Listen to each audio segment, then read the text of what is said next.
A great family vacation doesn't last a day, a night, or even a week. It stays with you year after year. This summer, plan a trip to Great Wolf Lodge Indoor Water Park Resort, where every second is packed with adventure and every memory is one for the ages. Howl side by side down giant water slides, play indoors and out, or watch your children's face light up at the log cabin inside their hotel room. Seasons come and go, but Great Wolf memories will last a lifetime. Visit greatwolf.com for details on how to save up to 30% on your summer getaway.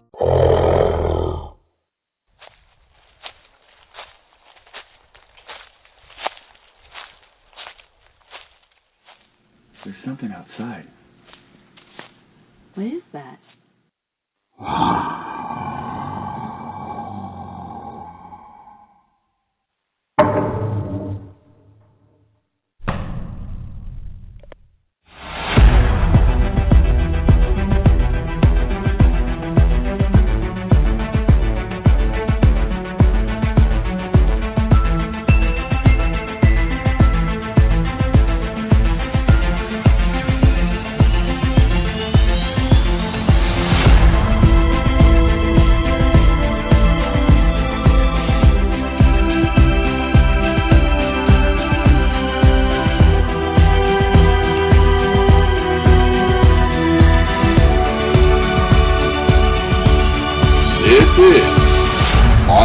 Radio.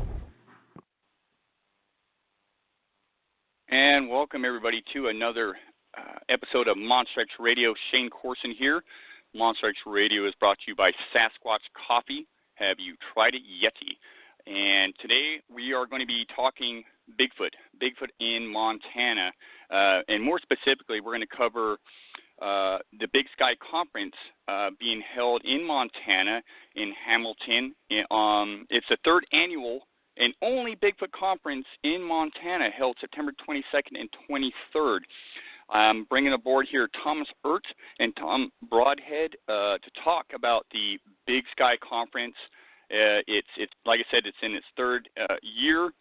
It's got a big lineup, as it has from day one. A lot of great speakers.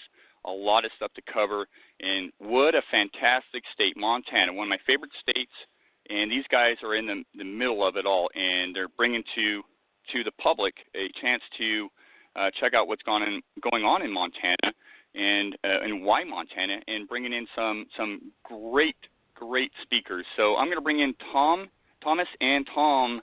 Welcome, guys, to the show. Thanks, Shane. Hi, Shane. How you doing? Doing well, guys. Thank you for joining me. I love conferences and seminars and whatnot. This particular conference is something special. But before we get into the conference and how it came about and whatnot, I'll start with Thomas. Thomas, can you just give the audience a little lowdown on yourself, and then we'll get to Tom? Sure, Shane. I'm from Washington State originally. Grew up believing in Bigfoot, watching all the Bigfoot shows when I was little. Started out with the wife after a video that a family member had recorded. Started there, networked into the BFRO, moved to Montana, and have been going strong with it ever since. Fantastic. Tom, I know, Tom, you're from Montana. You do a ton of traveling. You've been just about everywhere. You're kind of crazy that way. But, I've come to know you, and I hold a high respect for you. And so, for the listening audience, can you just give a brief description of your involvement with the Bigfoot World and a little bit about yourself? Sure thing. Shane, thank you for the kind words.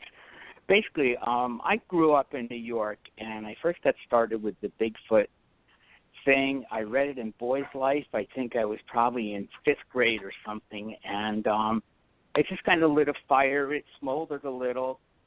Back in the 70s, there was a lot going on in New York, so I kind of got into that, and then it kind of sat for a while. But when my wife and I moved to Montana, I picked it up again. Then I started to go out to the West Coast. I met all you guys, had a wonderful time, and there's some really wonderful people out there.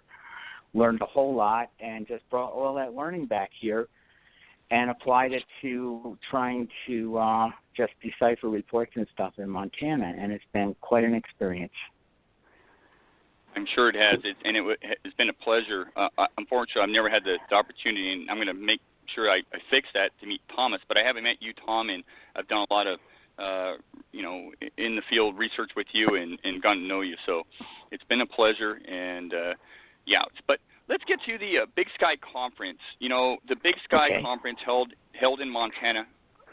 How did this come to be, and how successful has it been? Now we're going into the third year. You got a fantastic lineup. So, how did this conference come to be? What was the idea behind it? What are your thoughts about where you want to take it, and who are some of the speakers? Just take the floor. So, this all started back 3 years ago with Sarah doing the initial year up in the Flathead Lake area. Flathead Lake is a beautiful area. The location was a little small for the first year. A lot of people showed up. The second year is when we stepped up and started to present with these great group of people. So Hamilton offers a beautiful area. You have the Bitterroot Mountains on the west, the Anaconda Range to the south, the Sapphire Mountains to the east, and you go up the Bitterroot Valley up past Missoula, and you're in mountains. Some of the speakers we have this year are some really great guys. Of course, as always, the awesome Dr. Jeff Meldrum out of ISU. We have people such as Seth Breedlove from is from Ohio. We also have the Ape Canyon and the Boggy Creek monster video showing in Missoula that Thursday night before conference. Some of the other people that we really do have coming through that are going to be kind of a shocker this year, we actually got Bob Gimlin coming with Russell Accord. So that's a pretty cool deal, to get Bob back, have him be there on the 50th year. That anniversary is a big milestone for the community and everybody around. But last year we probably hit about 200 people for the weekend. This year we're looking at more people coming. The cool thing about being in Hamilton is the amazing setting at the Bitterroot Inn and Conference Center. You have just beautiful mountains all the way around. We're really hoping to keep this pushing forward in the area of research, family-oriented. This year we're kind of going a little bit above from what we did last year with casting classes for kids to play dirt and learn how to make a cast of any track that you can find. And we're going to have the Valley County Fair, hoping to get people out there too to actually turn around and come to our conference. So this year is packing a lot into it in a short amount of time, and it's going to be a blast. We're hoping maybe to have the same amount, maybe a little bit more coming in. Fantastic. Some of your speakers, one of them particularly stands out. I mean, obviously, you got Bob Gimlin there. It's the 50th anniversary. That is outstanding. And for those of you who have not had a chance to meet Bob Gimlin, I can't recommend and tell you enough. You got to meet the guy, and you'll get a better feel of what really transpired there in October of 1967 with the film. You're going to have that opportunity at this conference. But Mark Marcel, Ape Canyon, he's a good friend of mine. I've done a lot of field work with him. He's not necessarily a Bigfoot researcher. He's a Bigfoot historian. He really gets into the Bigfoot attacks or supposed Bigfoot attacks, and one of the ones he took on was Ape Canyon. And I managed to convince him to take me out to the possible cabin location. And I say possible, well, I'm pretty dang sure he's located the actual cabin.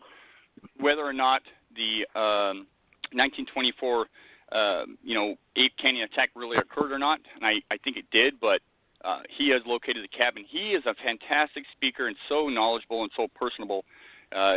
people are going to be enthralled with his presentation. He's a great public speaker, and just man, I hope to make it this year because every time he speaks, I want to be there. Now, you have other speakers there, like I said, Jeff Meldrum, and also you two. What are some of the things, Tom and Thomas, you guys are going to be discussing? Because you're in the thick of it there in Montana, and, what should people expect coming from your mouth?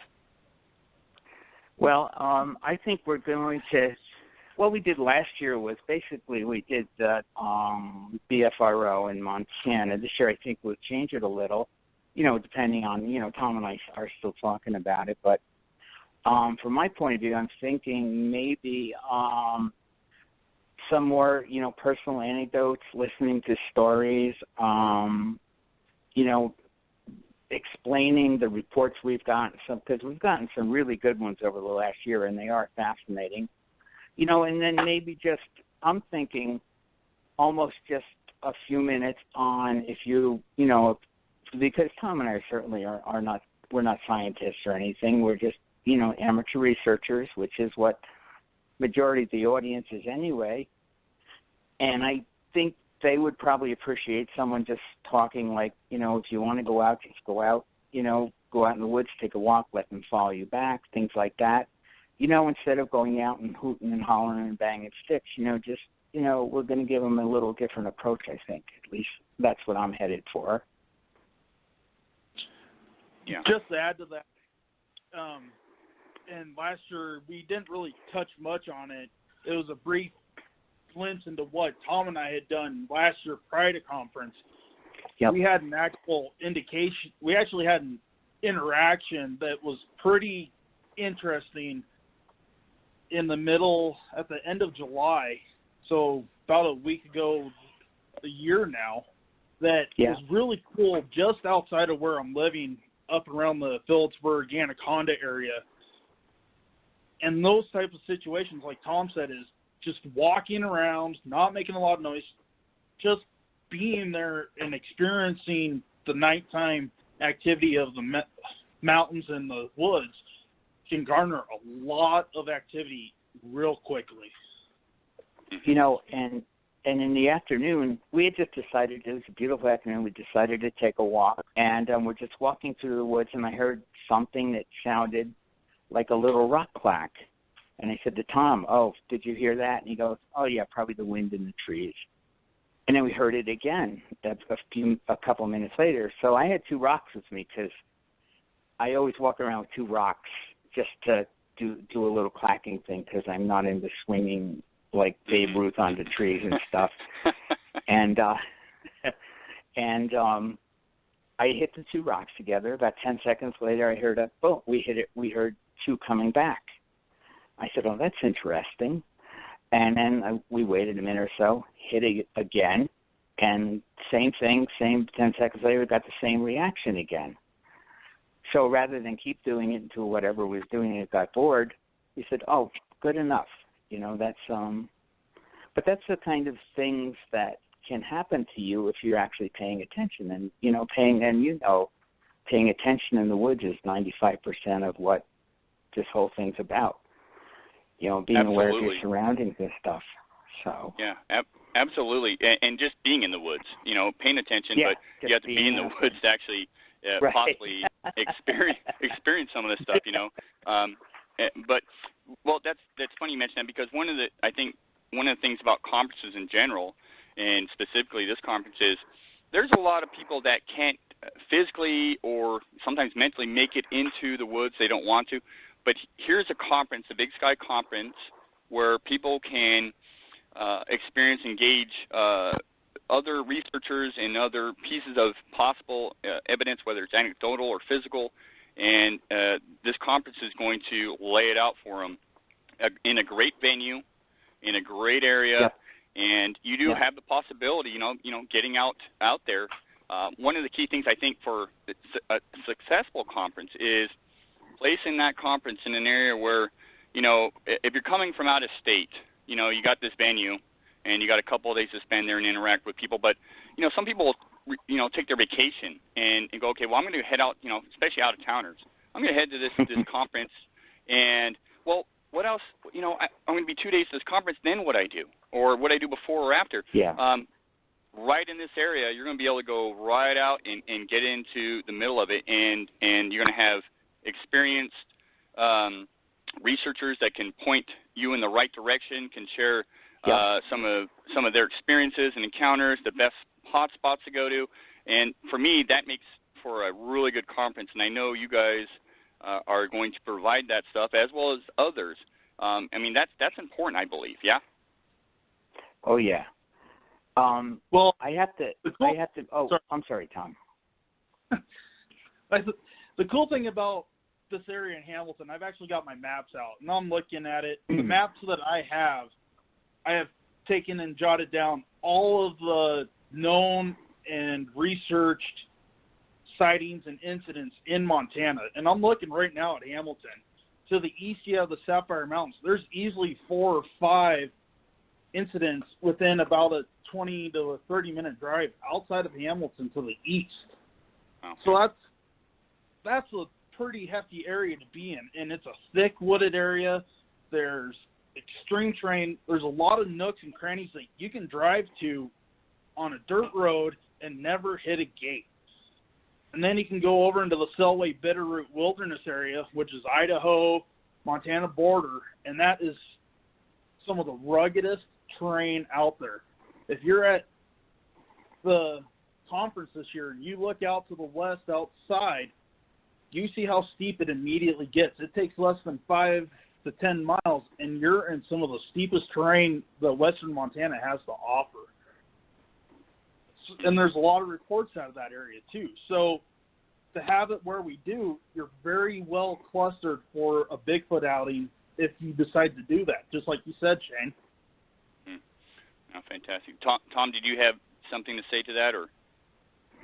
Oh no, I was just going to add that we also had Misty Alba and Becky Cook that are going to be at the conference, and Misty's been all over. She's written 2 books. She's fabulous to deal with, and Becky's from Idaho. She's a Shoshone Indian, and she really has some interesting theories and stuff, and she's a fascinating person, and she's got 2 books, and she's working on her 3rd. Yeah, and, we've had Misty on the show before, and I actually got a chance at the International Bigfoot Conference held in Kennewick, Washington, which is coming up this year. I had a chance to speak alongside her, and wow, what a talented and smart individual that I appreciated. Oh, yeah, everything she had to say. So very talented and very thought-provoking in a lot of ways. You guys also have Joe Hauser. He's a wildlife biologist, environmental consultant. I mean, what a fantastic guy. He was at Beachfoot this year, and every year I get the chance to mingle with him and talk with him. He's good friends with Ron Moorhead, and he's got a lot of experience, especially hiking, like, say, the Glacier National Park area. So what a lineup. Fantastic. Yeah, it is a really good lineup, and I think everyone's going to really enjoy it. And, and with Montana also, if you're a fly fisherman, this is the place to be. So on top of everything else, the Bitterroot's right out the back door. Yeah, I was going to say, I don't know if you know anything about fly fishing there, Tom, but just joking. I know. Yeah, no, that's you're obviously a fly fisherman and a guide, I believe. So that's you know what you're talking about there. And Montana is one of the top states to fly fish, and a lot of encounters happen while you're out camping or fishing. So let's get into the state of Montana. This conference is obviously in Montana. I don't think a lot of people. Let me just say this. So Montana, for those that are not aware, is the 44th in population in size-wise. It's a 44th in population in the United States. It's also 4th in size in the United States, which is tremendous. Up to the north, you have British Columbia, Alberta, and Saskatchewan. You have it borders North Dakota and South Dakota to the east, Wyoming to the south, and Idaho to the west. Idaho gets a little bit more attention than some of those other states, I think even including Montana. what it is. I'm not exactly sure. There's been some, YouTube videos and this and that. Montana is immense, and you guys, the small group of you guys, you guys are involved with the BFRO, and there's a few others researching the Montana.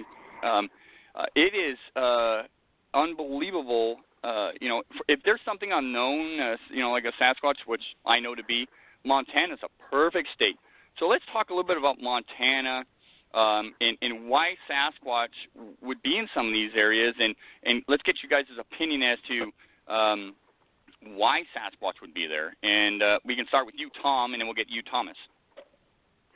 Well, the habitat is perfect. Even though everyone says Montana winters and stuff are really bad, they're really not as bad as everybody says. But don't tell anybody that. It's not as cold as everybody says, and we don't get the snow. There's lots of water. There's so much elk. There's deer. Everything to eat. Even where I am in Livingston, you're 45 minutes from Yellowstone Park.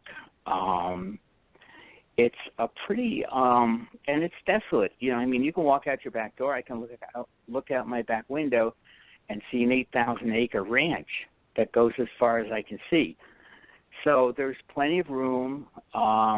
Nobody, honestly, even I think people don't believe there's Bigfoot in Montana. They'd say 9 times out of 10 they'd see a big furry thing. They'd say, "Oh, it's a bear," and that would be it. So, but food, water, shelter. There's and there are relatively mild temperatures, especially around the rivers and stuff. So I think that has a lot to do with it. Tom's area up north, I'm covering the reports down south. He's covering the north end, but majority of the reports seem to come from up where he is, up in the really, really desolate part of Montana where there's no one. So I think he could do a pretty good discussion of that. Yeah. Thomas, why is Sasquatch? Why would Sasquatch be in Montana? Same question to you. Well, the big thing that I don't think a lot of people understand about Montana, you have to realize that most of western Montana, even all of Montana, is a huge mining industry. We're talking from the early 1800s all the way up to today. You can go back on some of these back roads, and you can find some old, closed-down mines that are right into the cliff face. The old copper ore, zinc, silver, gold. So if you're an animal and you're looking for shelter during the winter, somebody's already dug you a hole. Why spend the time to build a shelter or dig a hole? So the terrain gives an exquisite area to hide out in, because you can take one road, but the next road may not be for 4 or 5 miles over 10 ridges. So there's a lot of open area where people really aren't. In my area around Butte, I step out my door, I look at 3 different mountain ranges from my doorstep. We're talking mountain ranges that are over in the Big Sky Lone Peak area. We're talking mountains down to the south around Dillon. These mountains are ranging anywhere from 5 to 10,000 feet in elevation, depending on which ones you're looking at. But the biggest thing, like Tom said, is food concentration in these areas. A lot of these creeks and lakes have a huge population of fish. The elk populations out here in Montana are enormous. The deer, just every living animal out here shares such an incredible area.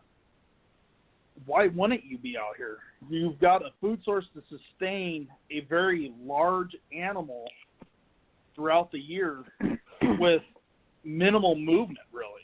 It creates a perfect habitat, just like Western Washington does, with a lot of that terrain change, the growth that promotes on the underside of the canopies that bring up the mushrooms and all that. We get that in western Montana a lot. You're looking at a continental divide that really is western Montana, down into the south. There are some peaks up around the Great Falls area out in Fort Peck. But western Montana has some of the best habitat for people like Tom, myself, and the other people in Montana doing research, that I can drive from Butte to Hamilton and I never have to touch pavement. Mm-hmm. Never. I can be on the back roads, up the mountains, and never have to stop. It's just a beautiful area to be in. It's a great research area. Yeah, everybody's going to have their ups and downs on where to be, but if you come to conference and you look at these maps that I have set up, you can see where these pockets are residing, and some of these areas I've been into, there's no one there. You're 20 miles away from the nearest house, and you may get 100 to 200 people a week cutting through that area just while driving. Right. So you've got a lot of area to be without being messed with. Well, yeah, and that speaks to the size of Montana. Once again, like I said, it's fourth in size in the U.S. with such a small population with tremendous amounts of wilderness areas, and you have known animals like the grizzly and other animals in this area that survive there year-round. So winter, for me, does not really play a part, especially if you're living in this environment year-round. And then, of course, like I said, to the north, you have 545 miles of border with 3 Canadian provinces, British Columbia, Alberta, and Saskatchewan, which have a tremendous amount of reports historically and even nowadays. I'm of the opinion that Sasquatch is fairly nomadic and travels, but I don't think there's any real reason for Sasquatch, if it resides in Montana, to leave Montana per se. But if it's traveling around, you have all these different areas to travel to, but you have sustainable resources. Like you mentioned, you got the elk and the fish and the natural fauna. Montana's a truly an amazing state, and it's I can only imagine the amount of work and time you guys spend, because there's just really a handful of researchers researching Montana, and you still have a tremendous amount of history and current reports that pour into you guys, whether it's on the BFRO or not. And to me, Montana stands out big time. I'm here in Washington. I spent a lot of time in Oregon. I'll be honest, in Northern California, there's a ton of researchers out this way, but I always look. Montana's always been on my horizon as a great state. So it's hard for me to fathom. Tom, before we got on air, we were talking about the size of Montana. You mentioned reference to Texas. Right. Yeah.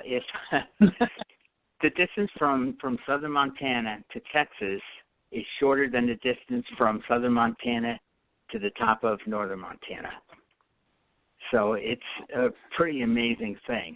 I don't know how many hundreds of miles. I forget the exact number. But if you can drive to Texas easier than you can drive to the top of Montana. So, and then going across is the same thing. It's a 16-hour drive to go from one end to the other. So, it's incredible. It's a beautiful state. You never get tired of it. They say big sky, and until you've actually seen it, you really can't comprehend it. Exactly. Montana is a state unto itself, and obviously, but that much more so if you're involved in any sort of wildlife research and even Sasquatch research. It is an amazing state, and of course, the Big Sky Conference is going to facilitate people getting around an area amongst speakers and sharing some of the evidence, anecdotal stuff, and physical stuff, and getting to be amongst these guys that are boots on the ground, that are taking reports and looking for stuff. Let's get into a little bit of Montana's history with Bigfoot and Sasquatch, whether it's historically speaking, or current stuff. I love hearing anecdotal stories, reports. I know you guys have some. I know you guys have collected some. Yeah. What are some of the reports that you've taken in or read or been shared with that really stand out in your mind? Well, Thomas, you want to go first, or? I'll go first. This is the first report Katie and I did for the BFRO, and it's taken just north of Helena on the Missouri River area. The report number is 48616, and this happens to be a former Special Forces guy. He did military guard up at Maelstrom Air Force Base in Great Falls. He went and dropped his daughter off for the bus for school early in the morning. We're talking roughly about 7:20 in the morning. So, and this actually took place in May of 2015.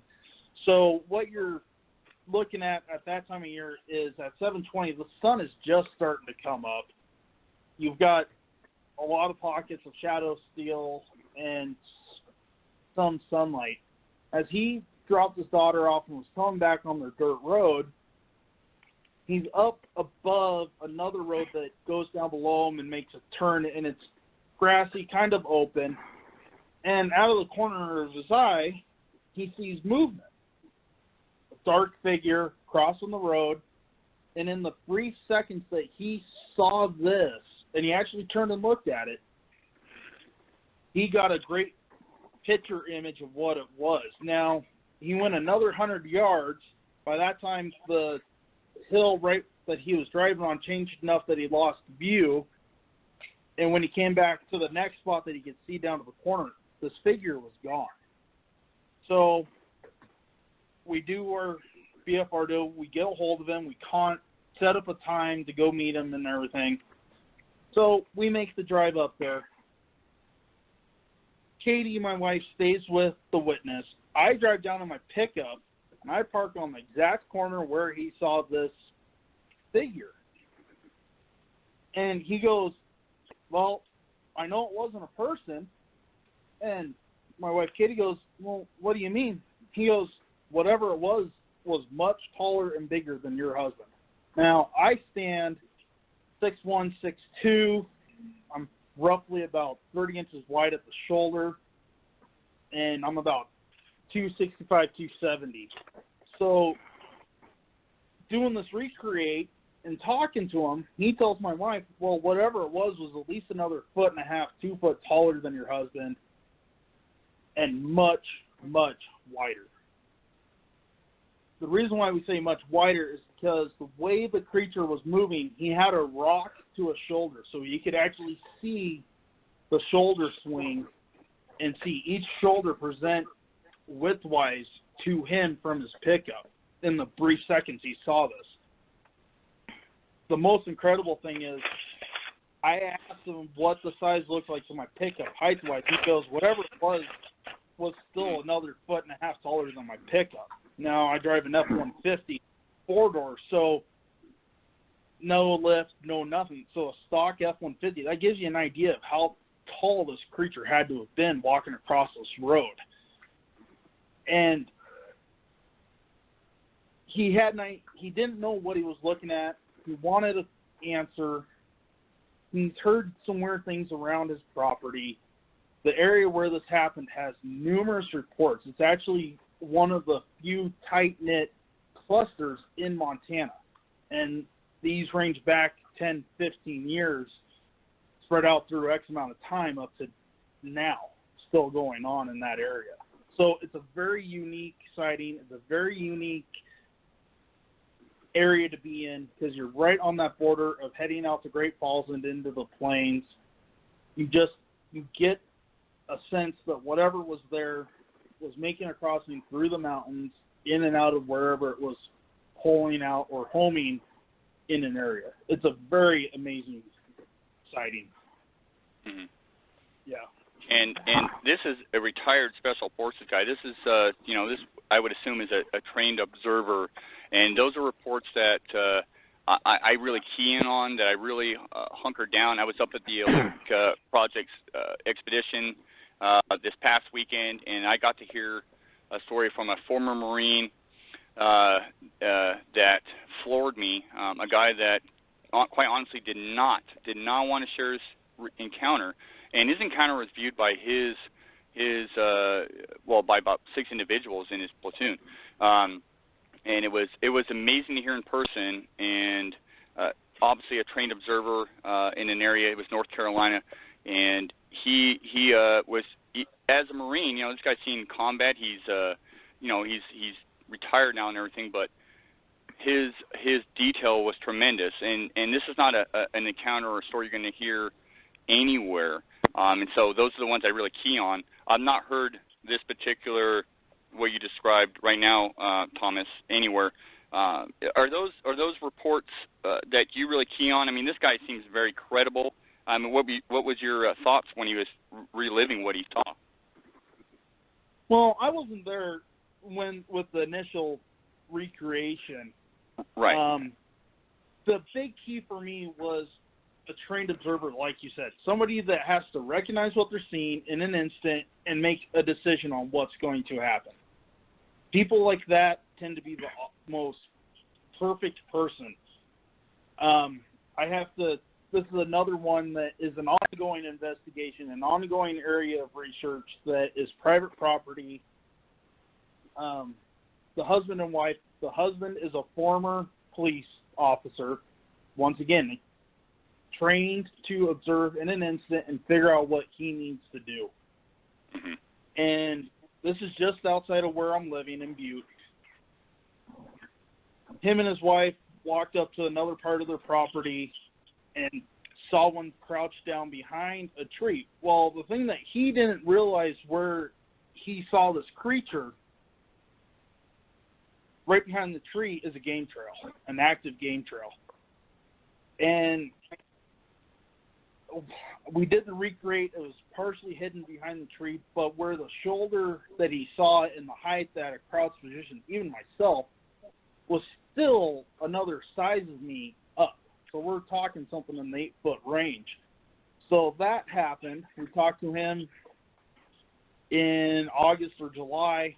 I went out there after Labor Day weekend, being in Washington, doing a trip out there with my aunt and uncle and a great friend of ours, between the two of us, Shane Brandenburg. So I come back to the property. I stayed out there through the night, and I told him, well, if you see a light coming down the road, it's me. I'm walking down. I'm going to just walk the road back and forth, doing a night walk. All right, no big deal. Perfect lighting, perfect everything to do this. Didn't really need a headlamp for any sort of walking light. I get roughly halfway to the house, and the next thing I know, their dogs are barking aggressively towards something in the property. They are going berserk. These dogs were out to protect the property and the other farm animals that were there. As I get closer to the house and see the house, I see the wife come out, and I said, hey, it's just me, Thomas. She goes, okay, yeah, the dogs never do this. They never act this way. This is not them. I'm like, all right, well, I'm going to continue walking in, and I'm going to pan around with my night vision a lot and really see if I can't see anything. Maybe it could be a wolf, could be a bear, I don't know. So as I start getting closer to the house, one of the dogs is there, and it realizes who I am. I've met the dog a couple times, and this dog just starts wagging its tail, is happy to see me. And I know it was not me that the dogs were barking at, because I was still too far away for them. And I get up into the yard, and there's the one other dog is still growling, is still upset, and I could visually see this dog shaking. And I'm like, well, that's kind of weird. And they have geese, turkeys, and chickens. So I'm standing out kind of in this little part of the yard, and I'm standing there panning around with my night vision, pulling it down every once in a while, let my eyes readjust just to see if I can't see any movement. Well, on the hill to the west, probably about 150 feet above me and less than 100 yards away, is this little group of trees, and you can see underneath this one. Well, and I looked up there, nothing up there. All right, so I keep looking around, and as I come back to this area, something's blocking one of the trees. Now, I know that I had just looked there, and I could see through this tree with the backlight from the moon. And I'm like, well, that's weird.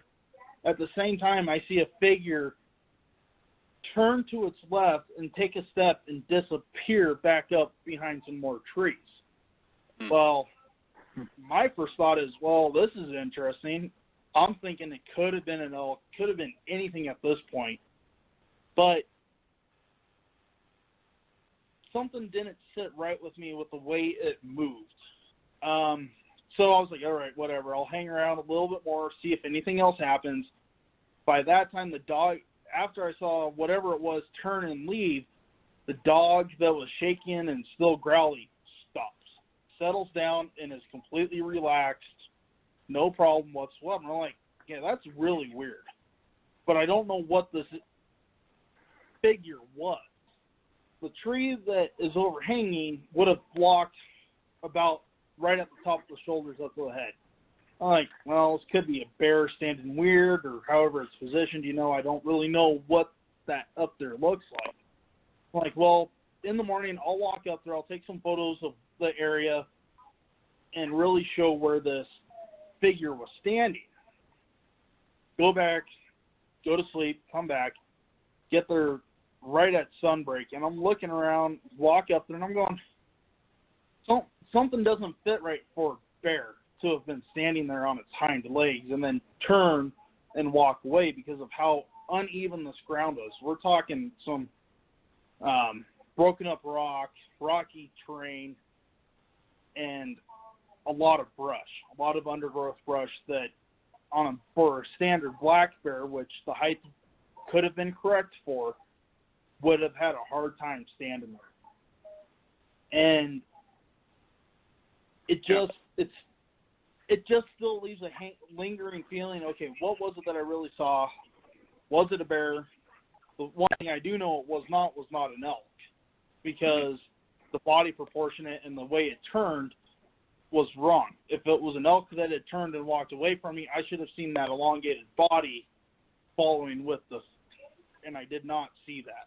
So it's left to speculation, but from the reports out of this general area, which there's one from the 80s, and then another one not too far away.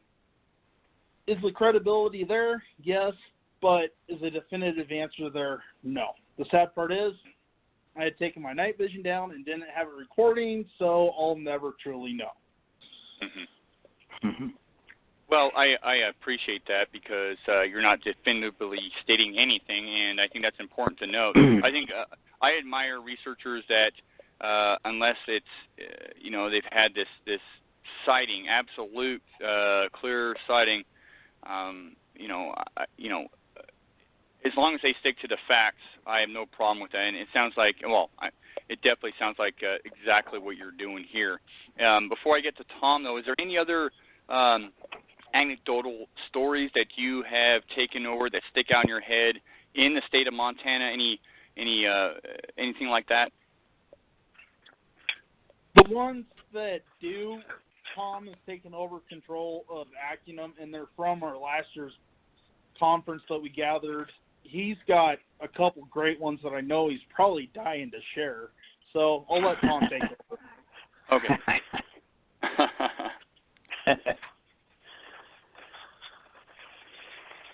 All right, Shane, ready? I'm ready. I think we're ready. Okay. All righty. BFRO got it was about February. They got a call from a gentleman from Alabama. He said that he had a report. He just wanted to talk to somebody about it. So I said, okay, but I'm not in Alabama, but the report was from Montana because he was up here elk hunting. So I got him on the phone and got talking to him, and it was probably one of the most fascinating reports and detailed I've ever heard. He was in the Big Baldy Mountains, middle of the state, about 8,000 feet elevation in the Lewis and Clark National Forest. He was elk hunting with a friend of his. He was spotter, and the other guy had the rifle. The weather was overcast, a little bit of snow, but it was pretty clear. They're working their way up the side of the mountain, and there's like a little meadow with a tree line. And they got to the tree line, and they're standing there, and they're just looking, don't see too much, and his friend has to use the facilities. So he took the rifle with him, went down the hill a little bit, and John was just standing there looking around, admiring the scenery, looking for elk. And he said all of a sudden, from out of the tree line, this creature walked out and stood there and stared at him. And he said he was probably no more than 20 feet from this, that's what floored me. And he said they just stood there and watched each other for probably about 5 minutes. He's saying, and this may sound like I'm reading, but there's so much detail. He said it was 7.5 feet tall. He estimated 450 pounds. The shoulders were 36 to 40 inches wide. Appeared to be a male. Hair was rusty black, 4 to 6 inches long. Neck muscles that went from the back of its neck to almost the corner of the shoulders. Little conical shape, little knoll on the head. He said the face was rectangular, shaped 10 to 12 inches tall, 6.5 to 7 inches wide. I mean, this guy, just the chance to do this was incredible. He said the forehead and jaw were the same width. Got a profile once, and it appeared to have a flat face. There was no hair on his face. Palm of his hands, facial color was white. Let's see, what else has he got? Oh, my gosh. He said it had small lips, 3 to 4 inches wide, brown eyes, and he could see vapor coming out of the nose. I mean, this was so close. 2 nostril holes, 1.5 inches above the lip, and hands had hair on top of the hands, and the nails were like a chisel shape, kind of clean, but and he could notice a bad smell. He said he observed it for 4 or 5 minutes, and it seemed as curious about him as he was about it. He said, I don't know what it was. When his buddy came back up the hill towards him, it looked over his shoulder, saw him coming up with the rifle, turned around and walked back into the tree line. When they got back, they walked over trees, and he said they found a series of footprints, probably, he said, they counted maybe up to 50. He didn't get a length or anything on the footprints or a stride length or anything. But what really impressed me was he had not told anybody. This was from 1976, and he'd sat on it for almost 40 years. And he was getting old, and he just wanted to tell somebody that would believe him. And, I spoke to him, and we spoke several times. And this sighting report I've ever seen. And, when you talk to someone, you get that feeling, this guy's is sincere. They're not trying to pull the wool over your eyes or anything. And there was just so much detail, and I really think it was a true story. It was Tom, an amazing thing to talk to. Tom, let me ask you this. Yeah, Tom, let Yep. me ask you this. Was this guy in the crouched position the whole time he was viewing this thing? No, he was standing up straight. Okay. I know he's relieving himself. I wasn't sure if it was the number 1 or the number 2. He was not taking a whiz. He was just standing there while his buddy went down the hill with the rifle to take a whiz. I got you. Okay. And and so I have to assume, and I think he did also, that the creature didn't perceive any threat to him. So he just said, well, you know what? I think I'll just stand out here and see what's up. And they just stood looking at each other. He said, like a couple of kids sizing each other up. Mm-hmm. You know, he said it was an incredible experience, you know, and he had never told anyone. And he finally got around 40 years later to telling someone. Yeah, well, I mean, that's how it usually happens with a hunter or something like that. They has this sort of legit, longer period of time to view this unknown. Yeah. Now, when he described the face, you mentioned something about the lips and nose. Did he describe he saw this thing up close. That's right. tremendously close. Yes. The length of, did he describe the length from the tip of the nose or the base of the nose to the lips? Yeah, he said it was. Let me see where it was. He said it was like an inch and a half, something like that. Yeah. He said it was an inch and a half. Yeah, that stands out in my head because a lot of the up close personal encounters that I've heard of and taken over the years, there's that stands out in my head. It's something that when you see something of that nature up close, it stands out. And that's but the description overall, it's classic description for up close personal encounter. Did he get the feeling, and I don't know if he asked this, did he get the feeling this was more human-like or more ape-like in appearance? I mean, what was his general, what was running through this man's head? He wasn't thinking animal, to be honest. I don't think he was thinking animal. I don't know that he was thinking human, but I know he was thinking something that had more curiosity than, say, a bear or a gorilla or something standing. It seemed to just be studying him, he said. So I'd have to say, he tilted more towards the human, or, relic hominid, whatever, right. we'd like to call him. But yeah, he said that the sense of curiosity was amazing. That it was as curious about him as he was about it, and neither one was afraid. Which, to me, you've seen how many reports where someone turns around, they see something, and they're all of a sudden they're scared to death and they want to run and everything. But this was just, he said it was just a calm, like running into one of your neighbors or something, and we both were completely calm. Mm-hmm. So it was a pretty unique experience. Well, absolutely, and an amazing experience. And with him being, they're all elk hunting. I'm a hunter. I work with hunters, and these are guys that are looking for game, and they've hunted. They know they're really good at guesstimating sizes of things, especially up close. Most hunters are looking for that pristine buck or elk or whatever, and this is a guy that really sized it up well. And I think you said between 450 to 500 pounds, or I believe. Yeah, he said something like that. But as it seems like everybody underestimates the weight because there's no real way to, twice the size of a human doesn't mean twice the weight. It's like, what is it, 8 times or something, I think. Yeah. Well, the size, too, though. The size, I usually, your average person is really horrible at guesstimating a size of something, especially weight. Right. But when I hear a size like that, that's, in my mind, and I could be wrong, that is an acceptable weight.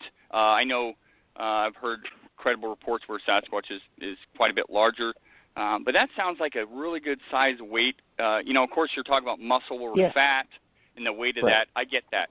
Sounds really more plausible, even if he's off by 100 pounds or so. That's a plausible size weight. Yeah, especially coming from a hunter.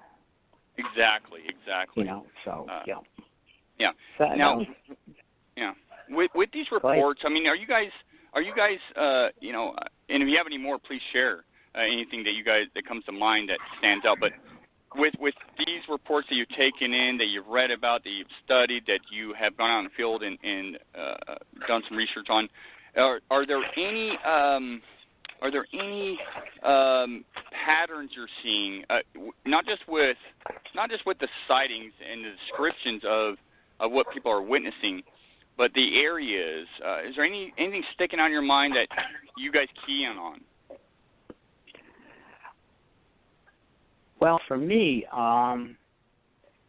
not really, honestly, because I see, I'll read all the reports I can get my hands on just around everywhere, including the Pacific Northeast.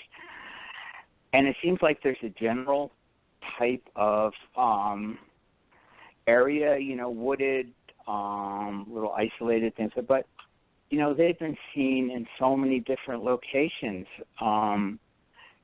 Sometimes we'll just take one of the back roads like here and we'll just drive to the end and we'll hike a little bit. Or we'll, just go and hang out for a while and see what happens. We have one we're doing now, which is in a valley up a way up a road, and the valley's actually been burned out. So you'd think, oh, this is the worst place in the world for it. But in reality, if you have a thermal, you can probably see something for half a mile on the ridge. And everywhere around it is like a lush forest. So if you're going and coming down to the only water in the entire area, you'd have to cross this wide open spot. So we looked at something like that, trying to do a little different than, just, we're in the woods, so it must be here kind of thing. Right. Thomas, what are your thoughts on that? I mean, anything you've picked up that stands out to you as a possible pattern or some sort of predictability? Anything with the sighting reports that stick out in your head that kind of click? I've had the opportunity from a friend to get at least one or two from the Big Hole area down where the Mill Creek Road runs into the Highway 43 down there in the Big Hole. And the interesting thing is the Big Hole on either side is extremely rough. We're talking it's almost a 70-degree uphill climb either side. But in the bottom, you have an old floodplain that there's a lot of grass fields, and you've got a river right there, which is a great fly fishing river when the water's high. But the interesting thing is one of the reports I've taken out of this is a road crossing, and her husband has had a sighting of one supposedly out in the field. Now, these are both middle of the night, the witching hour, as everybody likes to call it, that 1 o'clock to about 4 a.m. area. Just talking to her over the phone, the thing that I'm getting from her is that she was at 50 yards from this thing as she's driving, delivering the newspaper. The interesting thing is the little bit that I asked and the small details I asked about, she could give some sort of detail, but not a lot due to how dark it was and it's in the headlights. But the fact that when I asked her about, well, where did the hip come up, or did you see this? When she said the hip, she's sitting in her vehicle. She said the hip was probably about the bumper to her eye level, give or take. And she's driving like a Toyota Camry-sized car. So you're probably about 3.5 feet off the ground, maybe 4, depending on tires and all the different stuff that some of these cars have and just their ground clearance. But it was interesting that it came up out of the bottom of the river and crossed the river. She said there was nothing in its hands, but she could definitely see the hands and give a brief description on what they looked like. It's interesting that they will cross this open territory, like the old fire areas or just grass open land, to get from one side to the other in the trees.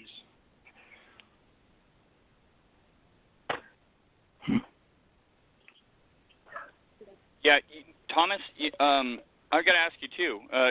So I know you've had your own personal encounters, but in the field, and Tom, you can jump in here if you've seen something of interest. Have you?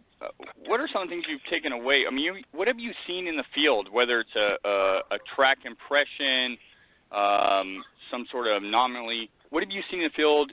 We'll stick with Montana here.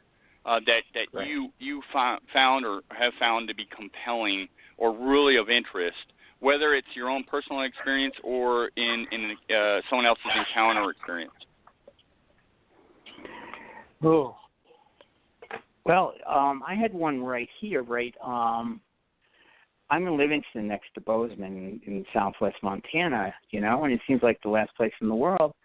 But I picked up a report from last year, and they had pictures, and they said, well, we have a couple pictures I'd like to send you. And it was footprints, but it wasn't just one creature, it was two. It was a larger one, which is about 16 inches by about 7, and the other one was smaller, probably about 13 by about 6 or so.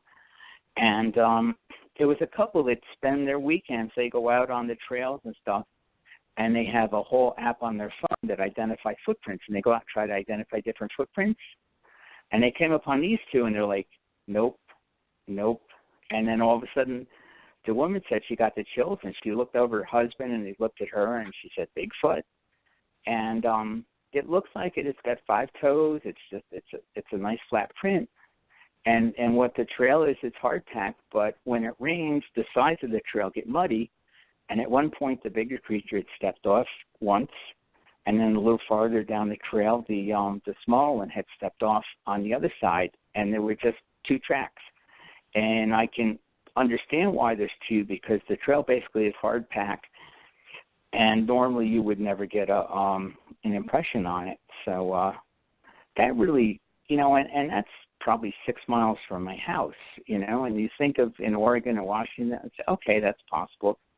But Montana, it's a little bit different. You're like, oh man, there's something right next to my house.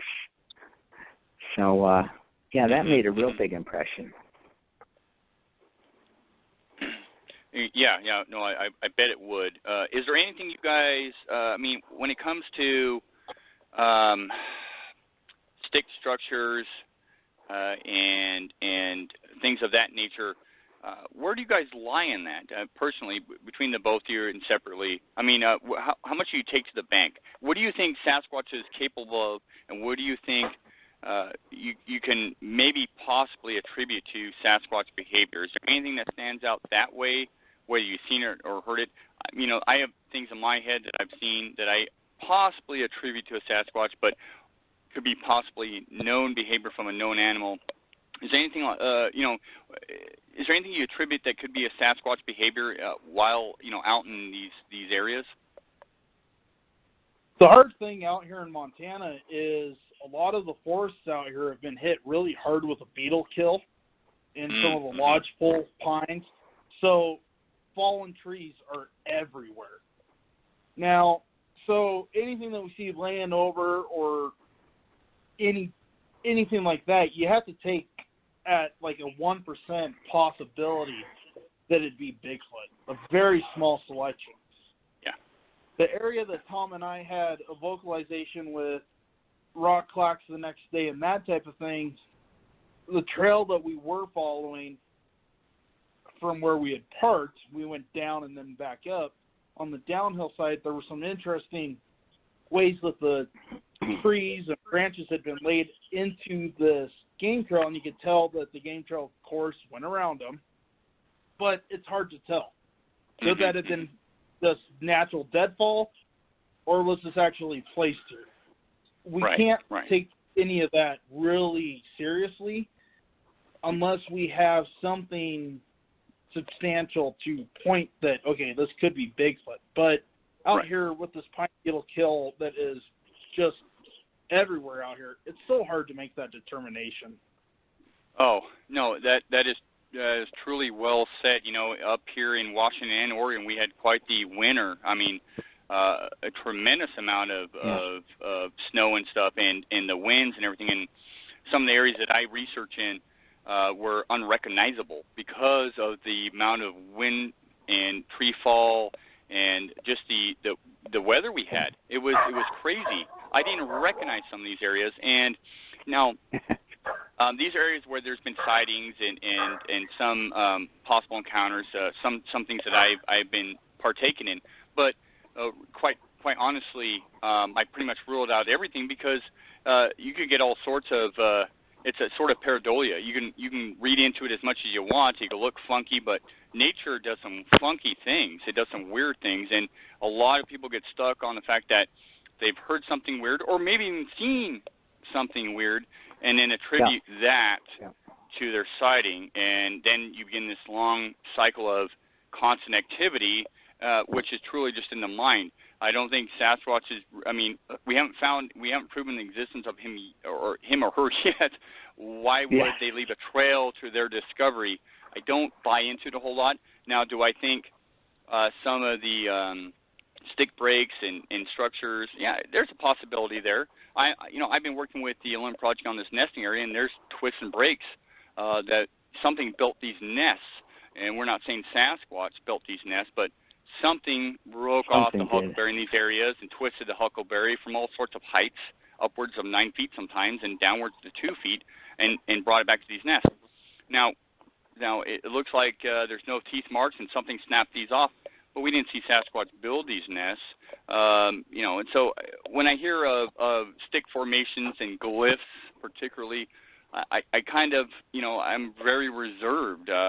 I'm not on board with that yet. I haven't seen a Sasquatch do that.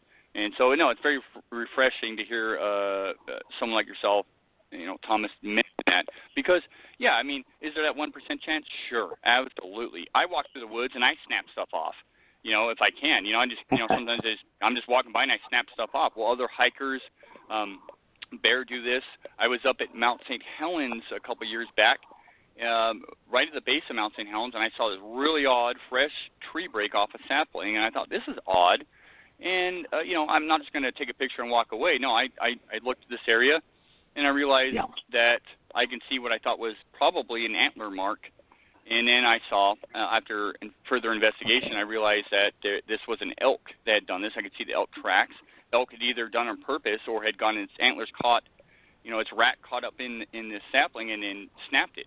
And it was a great snap. It was way up there. But, think about the size of an elk and what they're capable of. They're very strong, much stronger than myself. And I knew instantly that was an elk that had done that. And so, no, I appreciate candor and talk like that, because do I think Sasquatch is capable of doing that? Well, heck yeah. But I can't rule that it was a Sasquatch. I have to rule out every known animal before I can rule in a Sasquatch. So that I appreciate that sort of talk, and that goes, kudos to you guys for saying that. There's obviously a 1% chance or whatnot, but that we're not jumping to the conclusion that it's a Sasquatch. I think guys, we're getting towards the end of the show here, but I wanted to mention something about this conference. How much feedback have you gone from your past conferences up there in Montana, in Hamilton, Montana? I mean, you guys have I look at Finding Bigfoot. One of the things I loved about the show Finding Bigfoot was the town halls. They get a ton of reports, and they get to learn areas and whatnot. People come forth that would normally not come forth. I know you guys must have experienced this sort of behavior from other individuals, and you mentioned some of that on the show.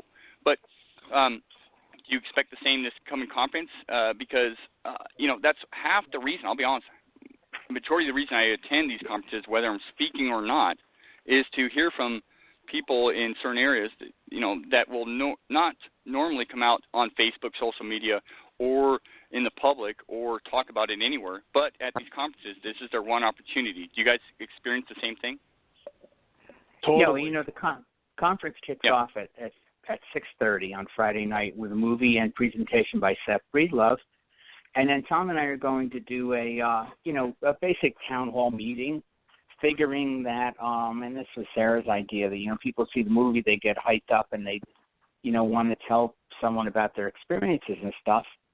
And then we're planning on, we're going to try to have the Google map thing so we can, put it up on the screen and show people where the sighting is. Plus have a big laminated map. You can come up and you can draw on it and stuff. And, we're definitely going to do the town hall meeting. That's always a great way to get people to talk. Absolutely. Well, absolutely. Last year, we had roughly 30 people come forward that didn't want to talk out loud to those people either. They wanted to do it semi-private or completely private, which we have a couple people like that. Yeah. You know, somebody would be in presenting, and we'd have nobody at the table.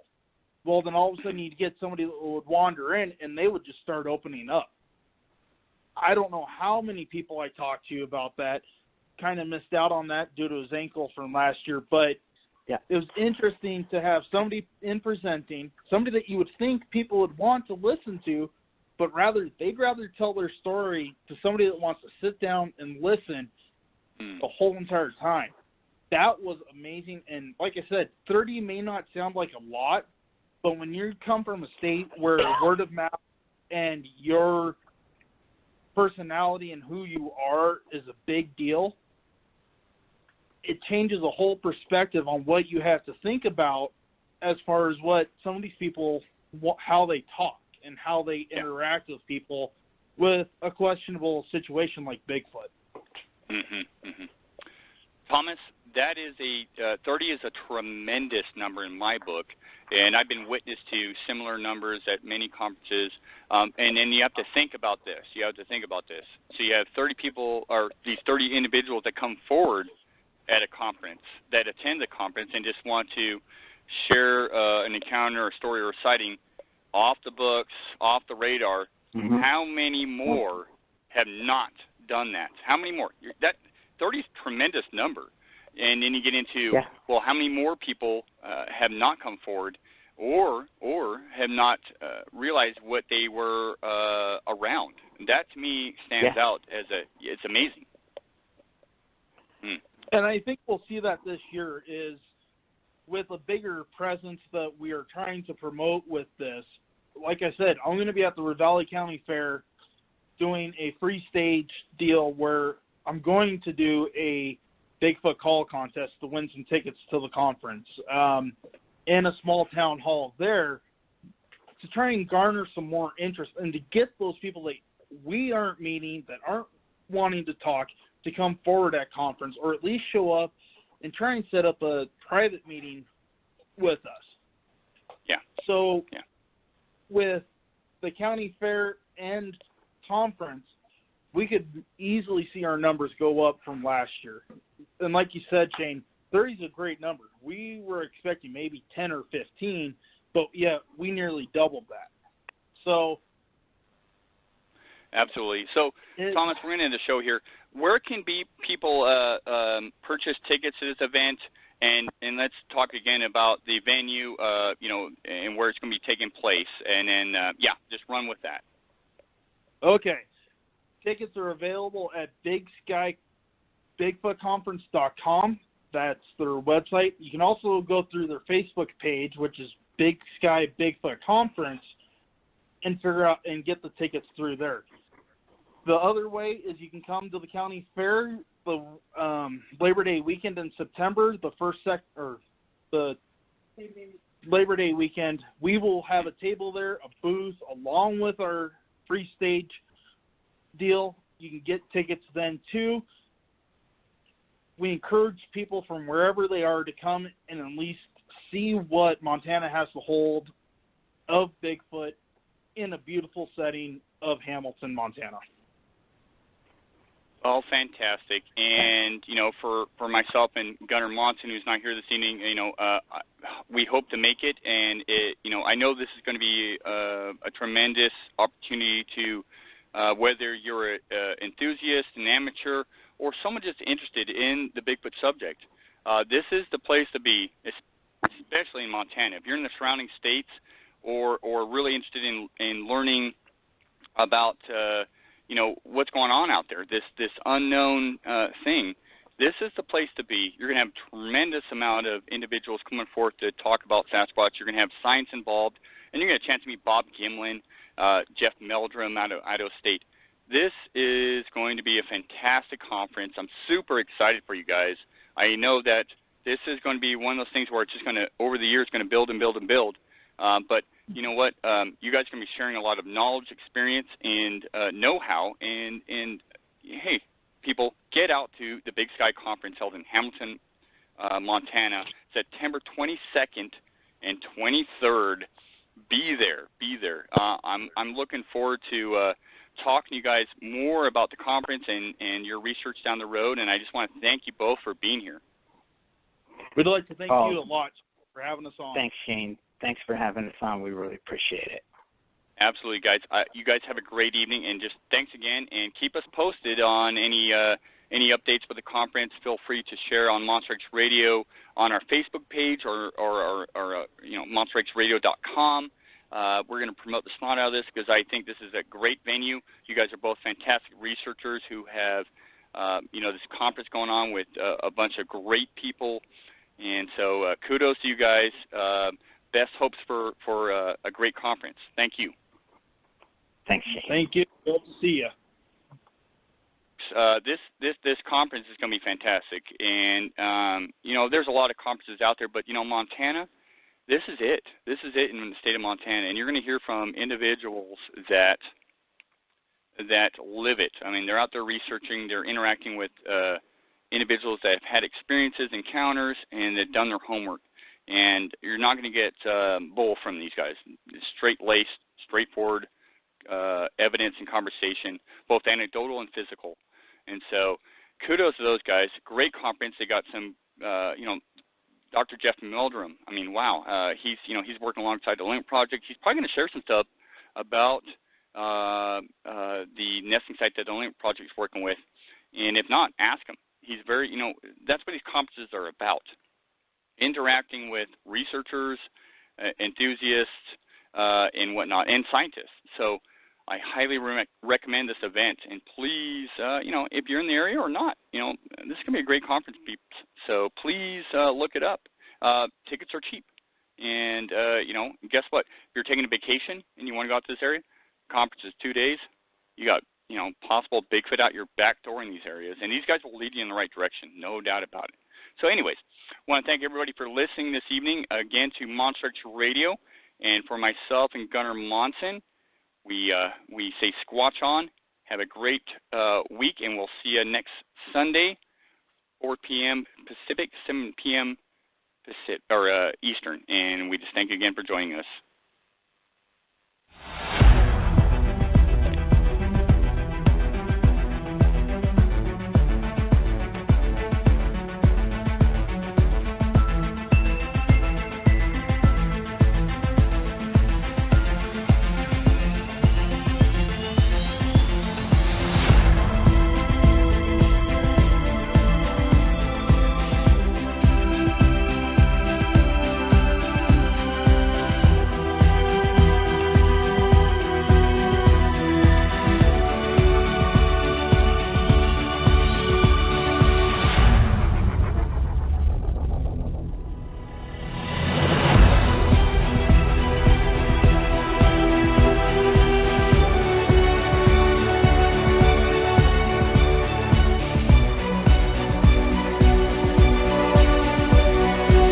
Thank you for joining Monster X Radio.